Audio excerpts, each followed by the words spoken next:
Jason Voorhees, the iconic masked killer from the Friday the 13th franchise, is a fictional character, but his creation was influenced by a mix of real-life events, urban legends, and cultural fears. While there isn't a single real Jason, his origins have eerie connections to true stories that add an unsettling layer to his legend. The closest real-life parallel to Jason's story involves a tragic drowning that occurred in a summer camp setting. The Friday the 13th films are centered around Camp Crystal Lake, where a young boy named Jason Voorhees supposedly drowned due to the negligence of the camp counselors.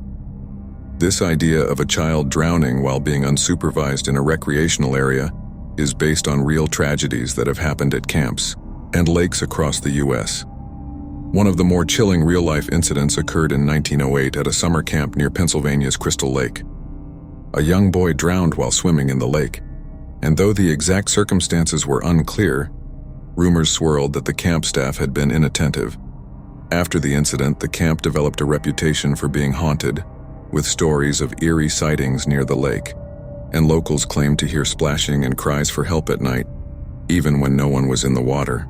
This event, along with other similar tragic accidents, became the foundation for campfire tales that would later echo in the Friday the 13th series.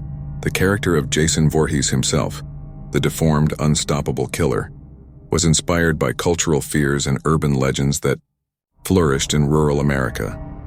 During the mid-20th century, stories of feral people living in the woods circulated in small towns.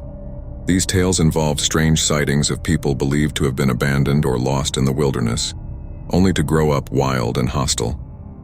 The idea that someone like Jason could have survived his drowning, living in the woods and returning as a vengeful force of nature, tapped into these deep-seated fears of the unknown lurking just beyond the edge of civilization. There's also the unsettling fact that Jason's iconic hockey mask is based on something disturbingly familiar.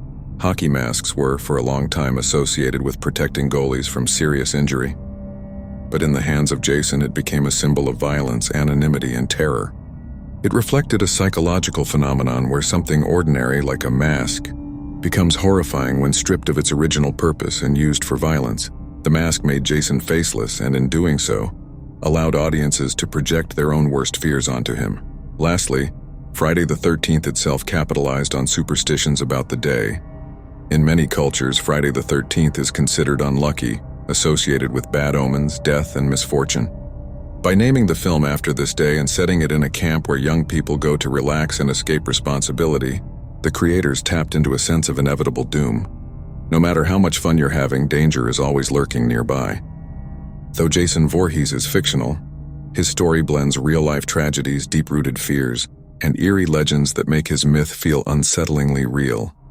The thought of a drowned boy, abandoned by those who should have cared for him, only to return as an unstoppable force of revenge, preys on our worst nightmares, that the past can come back to haunt us and that some evils never truly die.